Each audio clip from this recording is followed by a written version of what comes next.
Bila Nabi Musa nak bawa Bani Israel ni keluar, dalam kuliah-kuliah sebelum ni saya dah ceritakan, mungkin di tempat lain, tapi tuan-tuan boleh rujuklah YouTube daripada kuliah tersebut tentang kisah Nabi Musa nak bawa Bani Israel ni keluar. Mereka nak keluar ni, ada sebahagian wanita-wanita Bani Israel yang sebelum ni mereka pernah meminjam barang-barang perhiasan berupa emas dan perak daripada wanita-wanita Mesir, iaitu dari bangsa Kipti. Jadi pada malam mereka nak keluar tu, mereka tak sempat memulangkan balik perhiasan-perhiasan tadi, lalu mereka bawa bersama mereka.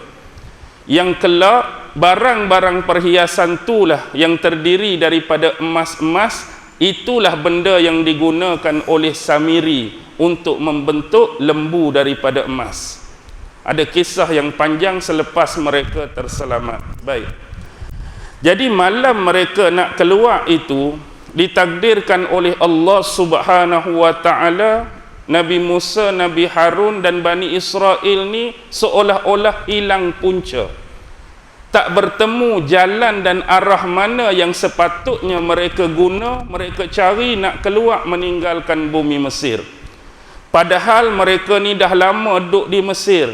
Mereka tahu selok-belok jalan untuk keluar daripada Mesir. Kalau jalan ni nak menuju ke mana, kalau jalan ni nak pi ke mana, kalau lorong ni nak tala ke mana. Tapi malam mereka nak keluar tu seolah-olah mereka dikelirukan oleh Allah, tak bertemu punca.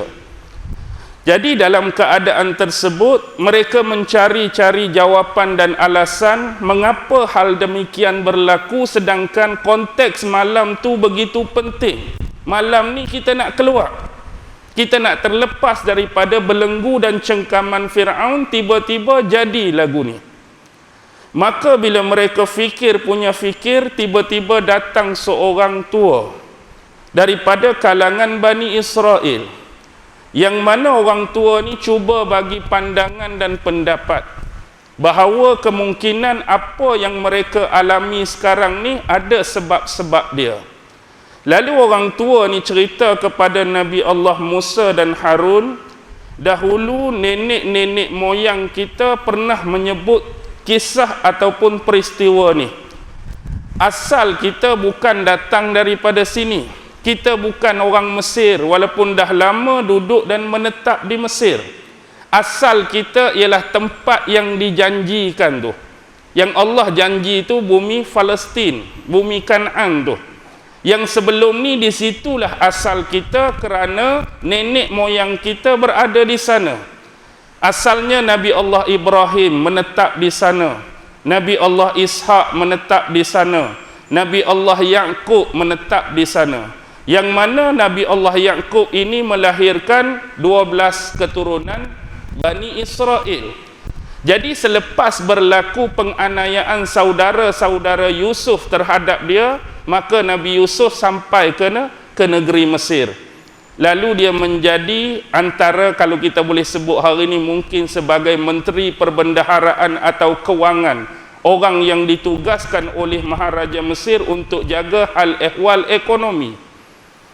Jadi pendekkan cerita, Nabi Allah Yusuf ni ajak adik-beradik dia, ajak bapa dia dan seluruh Bani Israel tu berhijrah ke negeri Mesir. Jadi mereka tu asal di Palestin dah. Jadi bila duduk hijrah lama duduk sini, Allah janjikan mereka kembali ke tempat mereka. Jadi ada perjanjian yang telah dibuat oleh orang yang paling awal masuk dulu. Jadi waktu tu masih ada Nabi Allah Yusuf alaihi salam. Dan perjanjian yang dibuat dengan 12 Bani Israel ini mengatakan, kita ni sama-sama datang dari Palestin dan sama-sama masuk ke dalam bumi Mesir. Jadi sekiranya satu masa kita ni nak keluar balik daripada sini, kita pun kena keluar sama-sama. Jadi antara orang yang melakukan perjanjian mula tu ialah Nabi Yusuf. Dan Nabi Yusuf telah wafat di bumi Mesir. Maksudnya kalau kita nak keluar, apa perlu dibuat? Kena cari di mana kubur dan makam Nabi Yusuf, kita kena gali, korek, bawa sekali sewaktu kita nak keluar. Ni sebab tak temu jalan ni, sebab kita tinggal dia. Jadi nak cari di mana?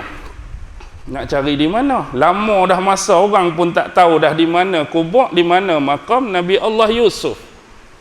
Jadi bila macam tu, ada orang tua habaq, kalau ada pun yang masih mengetahui di mana makam Nabi Yusuf, ada seorang wanita tua. Jadi kita kena cari dia. Kita kena cari dia. Maka pi carilah wanita tua tersebut, lalu bertemu dengan wanita tu. Jadi tanyalah duk mana kubur Nabi Yusuf. Jadi bila ditanya, wanita ni tak mau habaq. Walaupun dia tahu.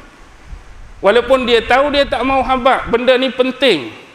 Jadi Nabi Musa tanya kepada dia, kamu nak apa sebagai imbuhan atau ganjaran kamu bagi tahu kami di mana makam Nabi Yusuf?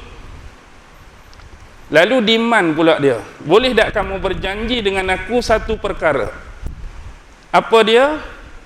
Aku boleh tunjuk di mana makam Nabi Yusuf dengan syarat kamu berdoa kepada Allah, minta pada Allah agar di akhirat kelak aku menjadi jiran kamu dalam syurga kelak. Wanita tu minta Nabi Musa ni doa pada Allah agar dia ni jadi jiran Nabi Musa di syurga kelak. Besar dia minta tu. Baik, kalau tuan-tuan nak tahu kisah ni, cari satu hadis berkenaan kisah Rasulullah sallallahu alaihi wasallam mengunjungi sahabat-sahabat di kalangan Arab Badui. Jadi satu ketika Rasulullah pi dekat sahabat Arab Badui, Rasulullah jumpa mereka, Rasulullah tanya, mintalah kepada aku apa yang kamu nak minta. Jadi yang diminta oleh Arab Badui itu apa? Dia minta unta. Bagi unta yang gemuk, unta yang boleh perah susu hari-hari.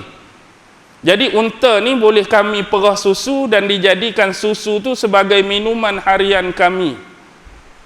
Dan kemudian unta ni kami boleh gunakan sebagai kenderaan untuk kami pi mana-mana.